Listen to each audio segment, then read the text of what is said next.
अक्सर हम ये देखते हैं कि दो लोग एक जगह एक जैसा ही काम कर रहे हैं, एक जैसी पढ़ाई ही कर रहे हैं, लेकिन उनमें से कुछ व्यक्ति बहुत ऊंचाइयों पे चले जाते हैं, कुछ नहीं पहुंच पाते। यहाँ तक कि ये भी देखने में आया है कि कुछ लोग काम भी बहुत कम करते हैं और तरक्की नाम उनका हो जाता है, और जो लोग बहुत मेहनत करते हैं उनको उसके बावजूद भी तरक्की नाम नहीं मिल पाता। और ये घटना एक ही जगह पे काम करने वाले और एक जैसे ही काम करने वालों के साथ भी होती है। अब ये जो समस्या आती है तो लोग इसे भाग्य का दोष कह के टाल जाते हैं, लेकिन कभी आपने सोचा कि भाग्य से भी बड़ी एक चीज भगवान ने हमें दी है, और वो है हमारी बुद्धि। कैसे इस बुद्धि का प्रयोग करके हम भाग्य के लिखे में भी थोड़ा बदलाव कर सकते हैं। चलिए एक बड़ी खूबसूरत कहानी के माध्यम से इसे समझाने का प्रयास करेंगे। तो ये कहानी एक पंडित जी की। एक गांव में पुराने जमाने की चूंकि बात है, एक बड़े प्रकांड पंडित रहते थे और ज्योतिष का बड़ा गहरा ज्ञान था। इतना गहरा ज्ञान था कि आगे क्या घटनाएं किस दिन किस वक्त किस समय पे होने वाली है वो सब भी वो बता सकते थे।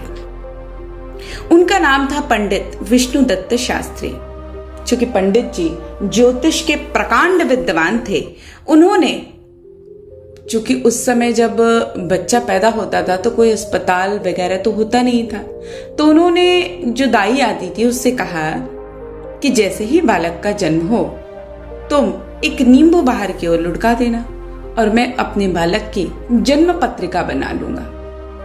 अब जैसे ही वो बच्चा पैदा होता है, बच्चा रोता नहीं है, तब दाई उसके पैरों के तलवे को मलती है, उसकी पीठ थपथपाती है और धीरे धीरे वो बालक रोने लगता है। जब दाई उसकी नाल काटती है और तब उसे याद आता है कि उसे नींबू बाहर लुढ़काना था, फिर वो नींबू बाहर लुढ़का देती है और अपने काम में लग जाती है।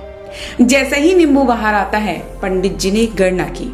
उन्होंने पाया कि बालक की कुंडली में पितृ हंता योग है और उनके हाथों ही पुत्र के मृत्यु या पुत्र के हाथ से पिता की मृत्यु का योग है। अब इन दोनों योगों से वो इतने घबरा गए कि शोक में डूब गए और अपने पुत्र को इस लांछन से बचाने के लिए बिना कुछ कहे वो घर ही छोड़कर चले गए। 16 साल बीत गए। बालक जब भी अपने पिता के बारे में पूछता तो माँ उसे टाल देती, लेकिन चूंकि अब बच्चा बड़ा हो गया था तो एक दिन उन्होंने सब कुछ उसे उस घटना के बारे में बताया और कहा इससे ज्यादा उन्हें कुछ नहीं पता। चूंकि पंडित जी का बेटा था, खून में ही पंडिताई थी और ज्योतिष का ज्ञान भी था, अपने पिता के पद चिन्हों पर चलता हुआ वो बच्चा एक प्रकांड ज्योतिषी बन गया। लेकिन एक अजीब सी घटना घटती है। जब वो 16 साल का होता है, उसी वर्ष राज्य में वर्षा नहीं हुई। राजा ने ढिंढोरा पिटवाया कि जो भी वर्षा के विषय में सही भविष्यवाणी करेगा उसे मुंह मांगा इनाम मिलेगा, लेकिन जिसकी भविष्यवाणी गलत होगी उसे मृत्युदंड मिलेगा। अब बालक ने गणना की और निकल पड़ा, लेकिन जब वो राज दरबार में पहुंचा तो देखा वृद्ध ज्योतिषी पहले ही आसन जमाए बैठे हैं। राजा ने आज संध्या काल में ठीक 4 बजे वर्षा होगी। वृद्ध ज्योतिषी ने कहा। बालक ने अपनी गणना से मिलान किया और बोला, महाराज मैं भी कुछ कहना चाहूंगा। राजा ने अनुमति दे दी। लड़के ने कहा, राजन वर्षा आज ही होगी, लेकिन 4 बजे नहीं बल्कि 4 बजकर कुछ पलों के बाद होगी। अब वृद्ध ज्योतिषी का जो मुंह था वो अपमान से लाल हो गया। उसने दूसरी भविष्यवाणी की, महाराज वर्षा के साथ ओले भी गिरेंगे और हर ओला 50 ग्राम का होगा। बालक ने फिर गणना की, महाराज ओले तो गिरेंगे लेकिन कोई भी ओला 45 से 48 ग्राम से ज्यादा का नहीं होगा। अब तो बात ठन चुकी थी। लोग बड़ी उत्सुकता से शाम का इंतजार करने लगे।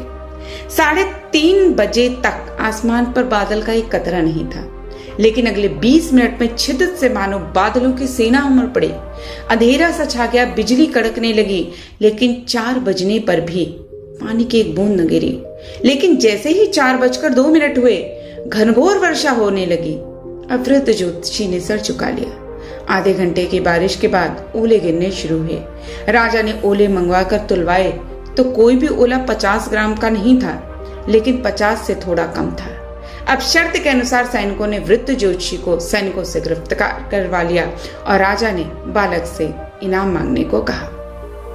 तब उस लड़के ने कहा कि महाराज आप इन्हें छोड़ दें। राजा के संकेत पर वृद्ध ज्योतिषी को मुक्त करा दिया गया। बजाय धन संपत्ति मांगने के तुम इस अपरिचित वृद्ध को क्यों मुक्त करवा रहे हो? राजा ने उस लड़के से इसके बारे में जानना चाहा। बालक ने सिर झुका लिया और कुछ क्षणों के बाद सिर उठाया तो उसकी आंखों से आंसू बह रहे थे, क्योंकि ये 16 साल पहले मुझे छोड़कर चले गए थे और ये मेरे पिता श्री विष्णुदत्त शास्त्री हैं। अब वो वृद्ध ज्योतिषी चौंक गया। दोनों महल के बाहर चुपचाप आए, लेकिन अंततः पिता का वात्सल छलक पड़ा और फफक कर रोते हुए बालक को गले लगा लिया और पूछा, आखिर तुझे कैसे पता चला कि मैं ही तेरा पिता विष्णुदत्त हूँ? तो लड़के ने कहा कि पिताजी, आप आज भी गणना तो बहुत अच्छी करते हैं, लेकिन कभी कभी व्यवहारिक बुद्धि का प्रयोग नहीं करते। बालक ने आंसुओं के बीच मुस्कुराते हुए कहा। तब उसके पिता ने हैरान होते हुए कहा कि इसका क्या मतलब है? तो लड़के ने कहा कि वर्षा का योग 4 बजे का ही था, लेकिन वर्षा की बूंदों को पृथ्वी की सतह तक आने में कुछ समय तो निश्चित ही लगेगा ना। ओले 50 ग्राम के ही बने थे पिताजी, लेकिन धरती पे आते आते कुछ तो पिघल ही जाएंगे। और तीसरी बात, दाई माँ बालक को जन्म लेते ही नींबू थोड़े ही फेंक देगी, उसे कुछ समय बालक को संभालने में भी लगेगा और उतने समय में ग्रह संयोग बदल भी तो सकता है। हो सकता है कि पितृहंता या पुत्रहंता योग पितृ रक्षक या पुत्र रक्षक योग में भी तो बदल सकता है ना।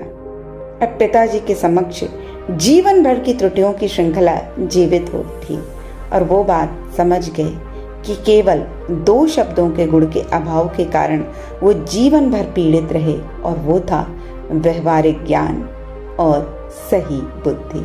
तो दोस्तों, जिसे व्यवहार का ज्ञान है और जिसे बुद्धि का सही प्रयोग करना आता है, वो कितनी बार भाग्य से भी ज्यादा आगे बढ़ जाता है।